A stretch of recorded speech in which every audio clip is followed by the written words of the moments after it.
G'day, g'day, g'day. This is Charlie, and I'm coming to you today from my locals community with your daily dose of business inspiration.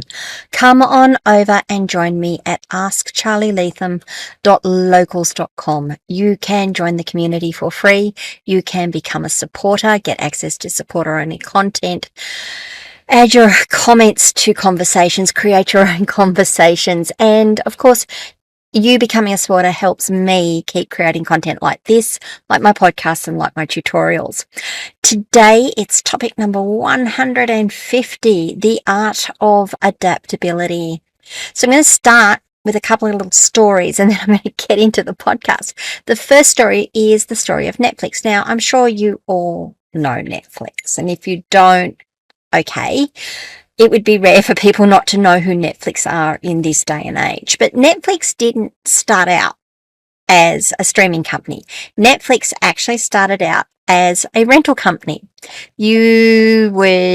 They would send out a little checklist. You would say, I want this DVD and this DVD and this DVD, or one DVD or whatever it is.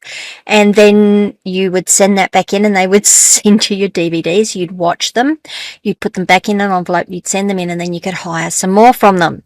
It was actually pretty transformational at the time. I know this because I was running a retail DVD business around the same time, and we were one of the few retail DVD businesses that existed. This was before you could walk into Kmart and Target and any of those sort of department stores and just go and pick up a DVD. Like you couldn't buy them normally.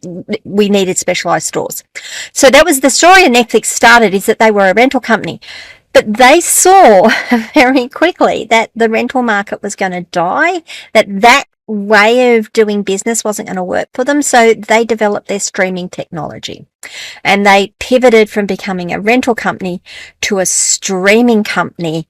And in many ways, Netflix set the way for how streaming is done today. Now, Netflix was absolutely transformational in what they did. There's no way to downplay, I think, the story of Netflix. But they did a couple of things. They recognized the opportunity, but they proved how adaptable they were to the situation. And that's why I want to talk about adaptability today. The other story that I'm going to say, and it's not a long story this time, promise. There was at one point where we would catch trains everywhere. We, not necessarily us, because we all drive cars now, basically. But if you wanted to travel anywhere, you would get on a train and you would go across country on a train. It was the way of doing it. If it wasn't horse and cart, it was a train. Then cars became popular, and then airplanes became really popular and really affordable to travel on for commercial travel. And as airplanes and air travel became more affordable, train travel fell off.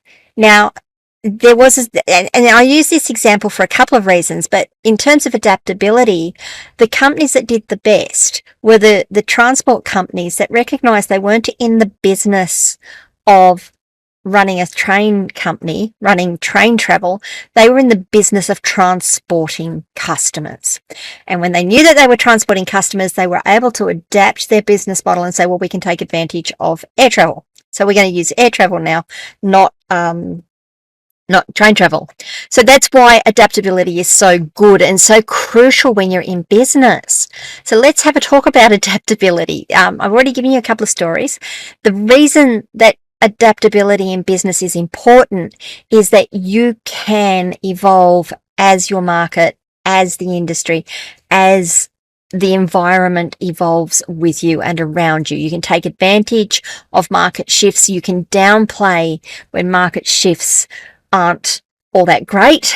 You can downplay the effects of those on your business. You can take advantage of global events, or you can make sure you mitigate global events. And that's why that's part of the adaptability. So constant change, survival and growth. The other thing is that it helps you with your employee engagement and retention. Adaptable organizations have a culture of learning and innovation, which can boost employee engagement and retention.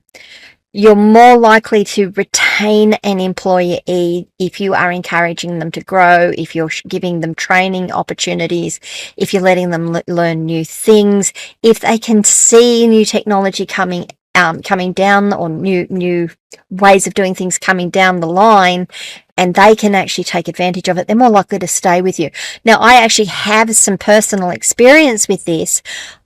When I worked in private enterprise, we had a lifetime for our tech. So I was a tech, and I was a little different because I stayed for a very long time, but I stayed for a very long time because my boss was very adaptable, and he managed to use me in a lot of different roles and places, let me experience a lot of different roles and places. But we had a lifetime for our techs of about 18 months, 2 years. The reason being is that whilst they were interested in money didn't necessarily motivate them like the opportunity to work with the new technologies that were coming out, the newfangled items that were coming out. So we know that if we couldn't keep up bringing that new technology into our company and learning it and selling it and letting them play on it, we were going to lose them to competitors who were. So that was another reason why that is another reason why adaptability is important. So how do you stay flexible in the face of these challenges? Because it is hard being a business. It's hard. Here I am saying to you, stick to your knitting. Like if you go back through my other podcast, like, stick to your knitting, do what you do best. Don't get distracted by bright shiny objects. All of these things that you shouldn't be doing. And then here I am saying, yeah, but you've got to be adaptable. Well, that's part of being adaptable, is knowing when you need to move, how you need to move, and whether you should move or not, or whether you just need to let that one slide on by. But some of the tips for staying flexible, and you have probably heard me use these tips in any number of my podcasts lately. You need a growth mindset. You need to be able to view the challenges coming at you as opportunities to learn and grow rather than threats. And that growth mindset will help you with your resilience and your innovation. So the first thing is, have that growth mindset. I actually have an affirmation, that's the word I'm looking for, which says, I am open to opportunity. I'm open to whatever opportunities come to me. Doesn't necessarily mean I'm going to act on them, but I want to be able to see them. I want to know what I need to be assessing and not go, no, I'm not looking for them, so I'm not going to see them. Stay informed and be proactive. So keep up with the industry trends, tripping over my tongue again, technological advancements and market changes. This is going to let you be proactive, and it allows you to anticipate changes. Well, maybe it'll give you a better chance to anticipate changes and prepare accordingly. It also means that, I've said to you before, and I know I've said it, and I know other people say it, is sometimes you just got to ignore those bright, shiny objects because they're not right for your business. Then this isn't the right time for you to be taking advantage of them. It will also allow you to have a message for your customers and people listening to you about why you're not embracing that technology, or why you're not embracing this new thing that's coming out, or what you're going to do with it. So you can have some messaging set up around it as well. But stay informed and be proactive. And the last one, encourage open communications. Foster an environment where your employees, where your team members feel comfortable sharing their ideas and concerns. Make sure that everyone is going to be informed to begin with, so you can actually have a top-down, bottom-up communication approach. If you as the manager or the owner decide you're going to change your strategy, having that open communication policy lets you get that information down into the weeds of your organization. But having that bottom up also lets your guys say, hey, listen, we're seeing this out in the field. We're seeing this when people ring us. They're asking about this and we don't know how to answer it. What are we going to do? How do we do it? We actually think this is something we should be paying attention to. And you can take that feedback from the guys and girls who are actually talking to people one-on-one every day. And that then lets you not only problem solve, but you can actually have some real innovation. Now, what happens when you become uncertain? What happens when something comes up and it's like we just don't know what to do? So here's some more tips for you and some more ideas that you might want to take away and think about. You'll need to develop a contingency plan. So having one in place, having a contingency plan in place, helps businesses prepare for these unexpected events. How you can prepare for the unexpected? What it is more like, when the unexpected occurs, here are the things we're going to do. It's not necessarily we're going to address the exact issue, but these are the things we're going to do when something happens that we don't know how to respond to it. You make sure you've got some financial buffers. And I know in this current era, today, it's really difficult having some financial buffers. I know a lot of businesses are running really close to the winds, but you need to have some financial buffers.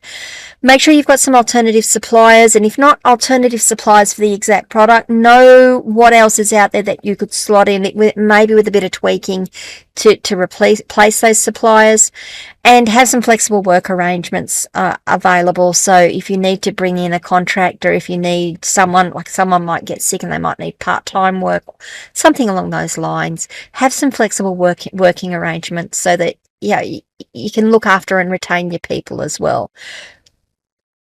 So like I said, a contingency plan isn't about how you're going to address a specific issue.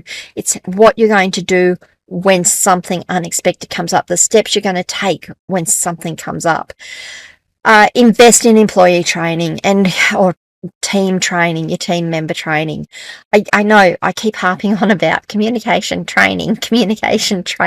It's important. If you're not developing your people, why would your people stay around with you? But if you're also not putting the training into your people, how are they going to know how to do things within your business?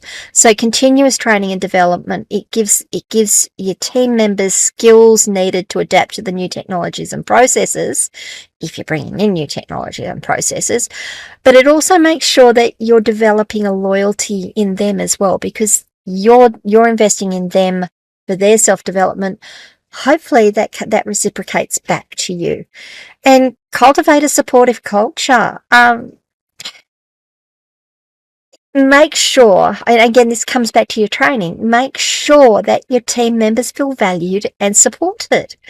Don't run an environment where if they make mistakes, oh, you made a mistake, so-and-so made a mistake, look at the mistake they made. That doesn't achieve anything. Naming and shaming doesn't achieve anything if you want to retain that person, develop loyalty, and have them stay on with the business, or have other people stay on with the business. Because if you're naming and shaming someone, or you're going crook, for an Australianism, go and crook at someone for doing something wrong, and the other team members are seeing it, they're not going to come and tell you when something's gone wrong to begin with, or when they think they've made a mistake. And they're certainly not going to stick around for very long if that's the type of environment they're going to work in. So make sure you've got a supportive culture. Now, what do you guys think? I mean, I can sit here and give you my tips and talk about what I think about all of this, but what do you guys think? What have you found works well for adaptability when new technology comes out, when a new way of doing things comes out, when a new application comes out to do things? How do you guys handle it? How do you bring it into your business? How have you brought it into your business? Do you have any success stories to share? Let me know. Come across to Locals and let me know. If you've had things that haven't gone so well, I'd love to hear those as well, because I'd love to understand what got you there and then what you did to address it in the long term. As always, please remember to like this video, subscribe to the channel, ring the notification bell so you find out when I put up more content. Please leave a review. That really does help people work out whether this is what they want to be listening to or not. And if this isn't what for you today, maybe you know someone who it is for, please share this episode with them. And I will see you all tomorrow. Bye, guys.